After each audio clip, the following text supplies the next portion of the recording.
Flash interview de choc. Non, pas de choc. Deloitte. Deloitte. Pourquoi de choc? J'ai pensé à des Chocopops. Flash interview Deloitte, consultante cybersécurité. Première. Bonjour, je m'appelle Victoria et je suis consultante cybersécurité chez Deloitte depuis décembre 2021. Je suis consultante cybersécurité dans un SOC. Et un SOC, qu'est-ce que c'est? C'est un centre de sécurité opérationnelle au sein duquel on est chargé de surveiller et défendre le système d'information d'une entreprise ainsi que son réseau. La proactivité, parce que en cyber, tu ne peux pas te contenter de seulement ce qu'on te donne, tu as besoin de comprendre davantage ce qui se passe derrière.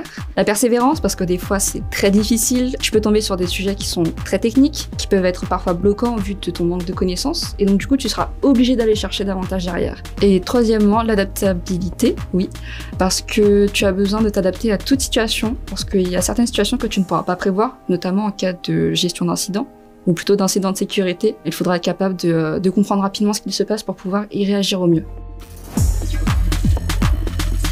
Mon dernier projet en date, c'est la création de règles de détection dans ce qu'on appelle le threat hunting. Ça consiste à créer un ensemble de règles pour pouvoir en fait déceler des comportements malveillants ou suspects sur les appareils d'un client.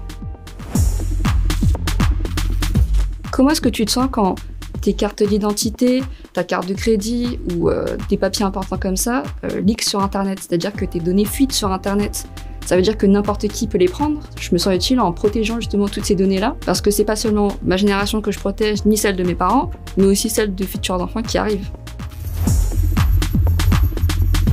Le louf, parce qu'il est capable d'être indépendant, mais qu'il sait tout aussi bien travailler en équipe. En plus de ça, il reste dans ses lignes, on va dire, dans le sens où il ne dépassera jamais du cadre imposé. Et en cyber, surtout quand on travaille dans un SOC, c'est très important. Si tu penses que tu as envie d'aider les gens et que tu as la motivation ainsi que la persévérance, alors je pense que la cyber peut être un très bon domaine pour toi parce que tu ne peux pas travailler dans ce domaine-là si tu n'as pas l'intention d'aider les gens.